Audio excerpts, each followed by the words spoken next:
Friends, welcome to the second part of the presentation of writing a research report. So previously we have seen different aspects of research report, which included what is a research report, characteristics of a research report, the purpose of writing research report, significance of a research report, and general guidelines of writing a research report. Today we will look into the structure of a research report. When we speak about the structure of the research report, we can basically divide the entire research report into three parts.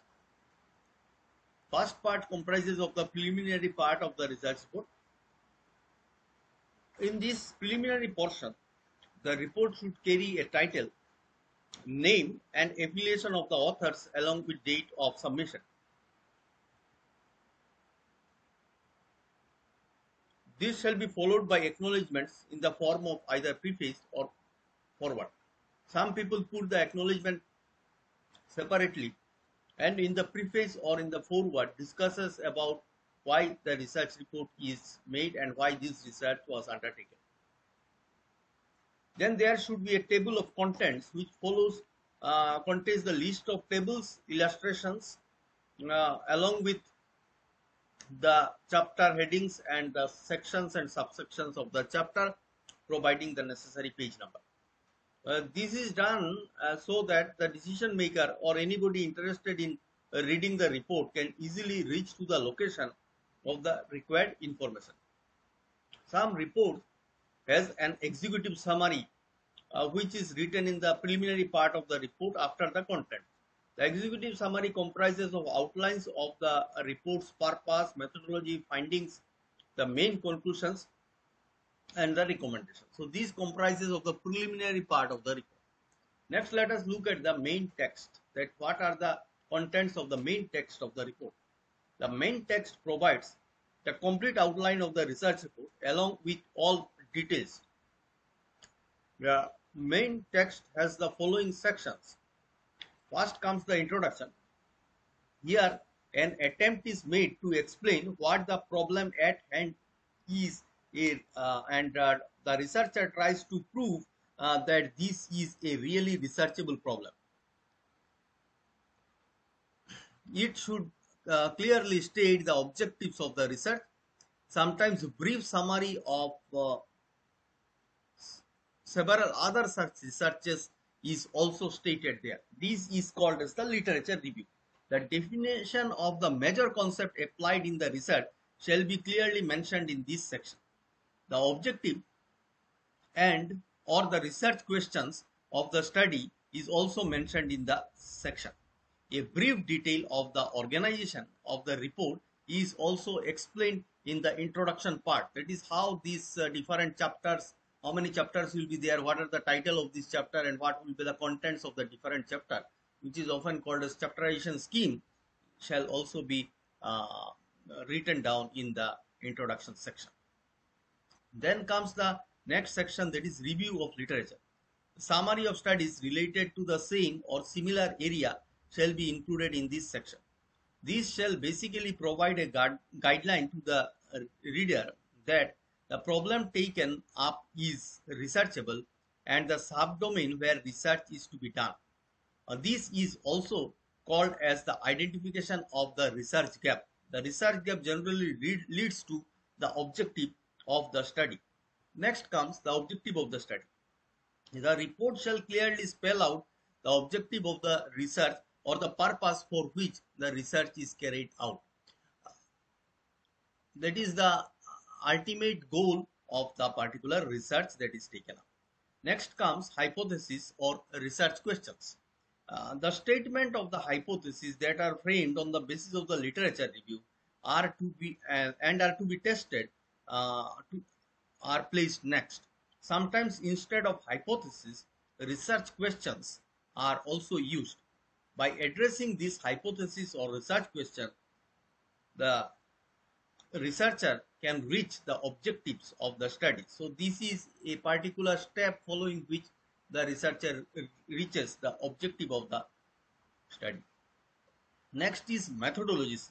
In this section, discussion is made about the materials, methods, formulas, sampling techniques, statistical methods, etc., which shall be applied in order to reach the objective of the study. The data source, the way in which the data will be collected are also documented in this part of the report. The formula and statistical methods are explained in this section. Some research shows some new methodology, some new deductions which are also clearly defined in this part of the report. Next comes result. A detailed presentation of the findings of the study with the supporting data in the form of tables and charts together with a validation of results is the next section of the report. The result section of the report should contain statistical summaries and reductions of the data rather than the raw data. All the results should be presented in a logical sequence and split into readily identifiable sections. Next comes implication of the result. Towards the end of the main text, the researcher should again put down the results of his research clearly and precisely. He or she should state the implications that flow from the results of the study. For the general reader is interested in the implications for understanding the human behavior. Summary and discussion. It has been customary to conclude the research report with a brief summary, resting in brief the research problem, the methodology, the major findings, and the major conclusion or recommendations that are made by the researcher. Next, we go to the end part of the research project, and see what are the things that are included in the end part of the research project. At the end of the report, there are appendix which should be enlisted with respect to all technical data such as questionnaires, sample information, mathematical derivation, and similar such things. All bibliographical resources that were consulted during preparation of the research report should be provided with proper style of referencing. Some people also place a glossary of technical terms with definition at the end part of the report so that any reader gets help from the report itself to understand the technical terms that are used while writing the report. Next, let us move to different types of report. First is the internal and external report. When an organization gives the responsibility to a particular individual or a researcher to take up a particular study, at the end of the study, it is necessary that the individual report it back to the organization, the findings and the methodology, etc. of the research. That means entire thing should be in an explained form. Now, sometimes some reports are internal, that is, it will be used by the company or the organization as such, where lot of detailing is not required because many things, terminologies, glossary items is already known by the people of that organization. So there is not necessary to extend the internal report. But when the report is external, every detail should be there. So it may be read out or it may be used by any person outside the organization. So all necessary details should be there in an external report. Then comes descriptive and analytical report. These are the things which are used for research reporting. Descriptive report actually describes the entire process of methodology, data collection, outcome, risk, etc. Analytical report goes ahead of the descriptive report. Along with the description, it tries to reach a conclusion by analyzing the data sets to some very specific conclusion. So analytical report is a step ahead of the descriptive report. However, these are the two reports which are more common in research reporting. So we'll see them in details as well. For the time being, let us move to the next one, and the next one is a formal and informal report. A formal report is a report which has all parts very specifically, like it starts with a cover page, it starts with a preface, it starts with an it has an acknowledgement, it has a content, list of tables, list of figures, Then all the things, then then introduction, then statement of the problem, then literature review, identification of the objective of the study, research hypothesis and questions, the research methodology, having description about all the things which are taken part, which has been considered during the research, and then analysis and conclusion part, and at the end bibliography and glossary. So this is a formal report having everything in details that we have actually studied previously. Informal report, basically the objective is mentioned and the methodology in short, but the findings will be there. So that is an informal report. It may start with an introductory note, but main focus is on how these results were obtained and what were the ultimate outcome of the report. These are generally used when some internal reporting is to be done, where so much of details is not necessary. Uh, a written or oral report. A written report will have all the things which we have seen in a formal report. Even informal report can also be in the form of written. In the written report, there will be a person who will take the responsibility of completion of this report or performing the entire research. An oral report is presented before a small group of individuals who are interested in the outcome of the result. These are generally presented oral report with the help of slides, that is PowerPoint slides, with the help of graphs, diagrams, etc. Tabulation, etc., where the oral report are more specific to the problem and to the solution that is obtained by the researcher. Oral reports are generally presented in seminars and conferences.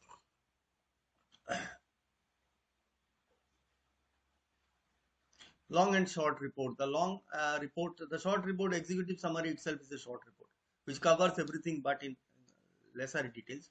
A long report, the main report is a long report which starts from a statement of the problem or introduction, along with the preliminary part and the end part. All the other intermediate steps are clearly mentioned in a long report. A short report may be in written or form, or maybe in oral form, but the short report actually more specifically touches every point but in very concise form, so that you can get an idea about what the entire work is done in that particular report. Technical and popular report. The reports that we read in newspaper, these are actually popular report, which introduce the problem, discusses and analyzes the problem, and probably comes up with a solution. This is called as a popular report, not the news items, but in the newspaper we see certain types of report on different issues like health issues, like sports, not the news item, but the discussion type of articles, which these are popular report because these does not have technical details of the things, but expresses the things in a language which is understandable by a general reader. Technical report takes into the aspect very specific to the methodology used. All the things are very much technically defined, starting from the sampling to process to the methodology used for analyzing the data, etc. And the research conclusions that are obtained are very specific, with a lot of technical diagrams, figures, and the suggestions or recommendations made might not be clearly legible to an ordinary reader, but to persons who are technically associated with the project. Now let us have a detailed look at the descriptive and analytical reports, because these two reports are more common in case of research. Research describing the fact, trends, or opinion experienced or gathered during a research work. In such report, the data presentation and analysis are more precisely mentioned. Such reports are more suitable in case of describing current situation, etc. So it is a descriptive research, gives a description. It might be a process of data collection which is being analyzed, grouped and tabulated, and what is the actual situation that is vivid, or what are the facts that were hidden behind the figures or the data that is collected. Those things are reported just as a description. It is not conclusive, or it does not give us any recommendation, but it only describes the situation at hand. It is more popular method of report writing. Most of the studies that we see around us are actually descriptive reports. Analytical reports are prepared by analyzing and interpretation of facts or trends or situation. So analytical report, it goes ahead that not only describing the data or analyzing the data, but after analyzing the data, what are the conclusions reached, and these conclusions may lead to what all things in future, or what is the trend and pattern. If this trend and pattern continues, then where we are going to reach at the end of a given time period. All these things are investigated scientifically in an analytical report. The report also will give some recommendations which is not done by a descriptive report. Policy research and managerial research seeking solution to preventing problems needs the data to be analyzed and reported analytically. So these are the basic difference between descriptive and analytical report. Now let us look at golden rules of research report writing. That means what are some rules which you need to follow when you write the research. While determining the length of the report, one should keep in view the fact that it should be long enough to cover the subject but short enough to maintain interest. Unnecessary huge big reports actually decreases the interest of the research reader, and often focus of the main findings or purpose of the report, purpose of the research gets diluted if the report is too big. But it should not be small also, because it need to cover all the points and all the important issues starting from introduction to the recommendations should be covered in the report. The research report should not be dull. It should be such as to sustain the interest of the reader. So it should be presented in a nice way. Wherever necessary, figure should be used. Table should be precise and concise. Big tables should be placed in the appendix so that the normal reading of the reader is not compromised. Abstract terminology and technical jargon should be avoided in the research report. So some terminology which is abstract in nature should be avoided, so that but in some of the scientific reports you could not avoid the technical terms. That is true, and the means the meaning of the technical terms cannot be synonymized. So in such cases, what we have to do, we have to include the technical terms, but we have to see that this is not doing anything extra.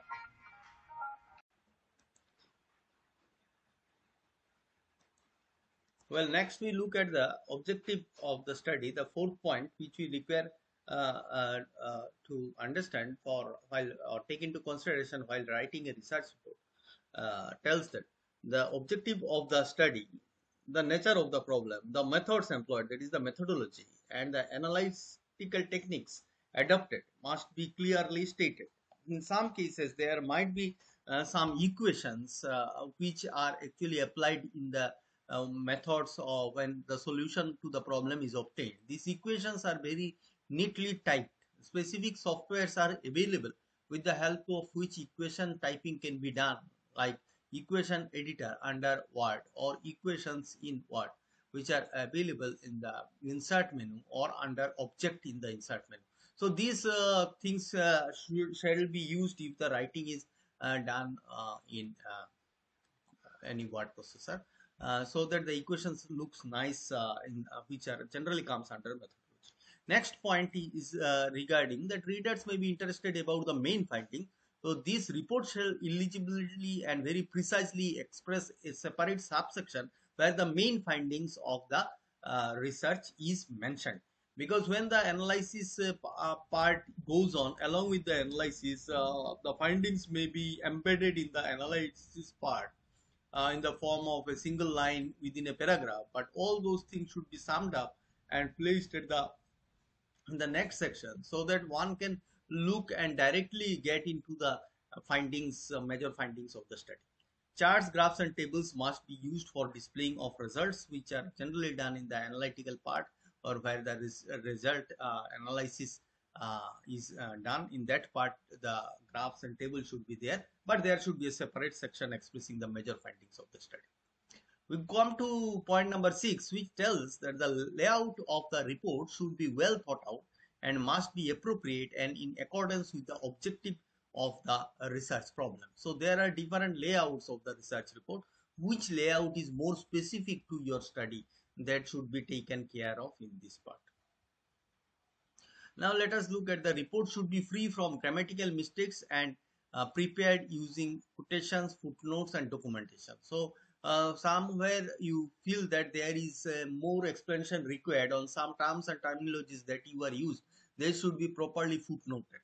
And this should be free from grammatical errors. Many people, while after writing the report, and gets it edited through language professionals who have a good idea about expressing things not in terms of a flowery language, but in technical terms, avoiding technical writing, avoiding grammatical mistakes. So language editor is often hired at this stage. In under 8, we have it should show the originality and shall attempt to solve some intellectual problem. It must report solution to the problem and must add value to the existing body of knowledge. Appendices should be enlisted in respect of all the technical data in the report. So these are some of the appendix should be there and it should be enlisted properly in the technical report.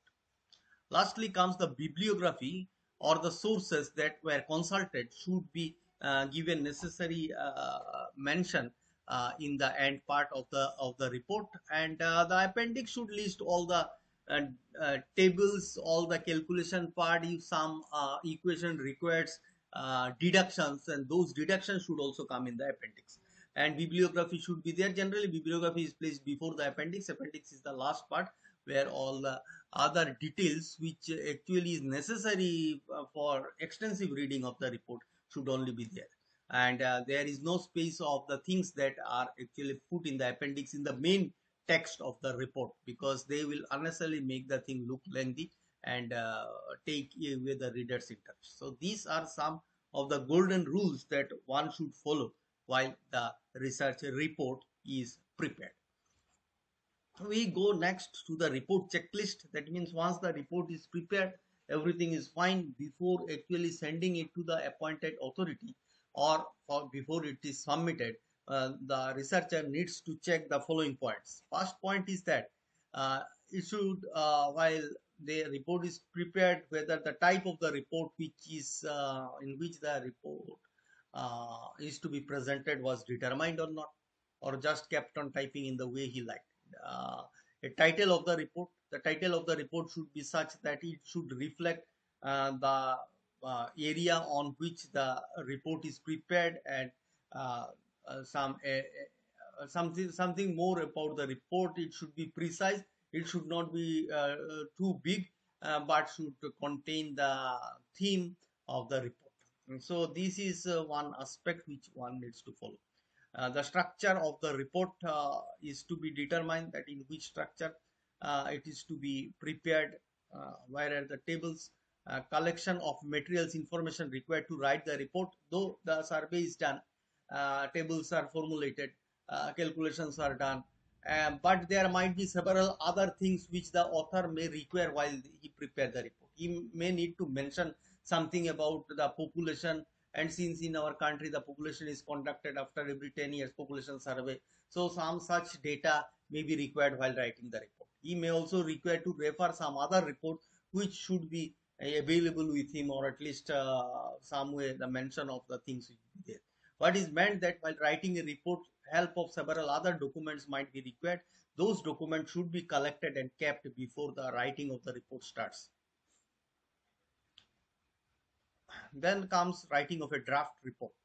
A draft report should be prepared with an aim to put everything which is should be there in the report, and then proper reviewing of the draft should start, so that necessary corrections can be made and the report can be updated. All parts of the report, including appendix, bibliography, preface, acknowledgement, certificate, etc., should be there in the draft report. It is only then that draft report can be put to further analysis, further corrections. And then to retain a copy of the submitted report. This is very important, that once the report is submitted, prior to that the researcher generally makes several copies, because the demand from the authorities who has asked the researcher to perform the research might require few copies of the report, not only single copy, but the researcher should not forget to keep one copy of the printed report along with him if it is a written report, so that it can be referred to as and when required. So these were some of the important terminologies of and things related to research report writing. Thank you for having a patience to listen to this lecture. Bye.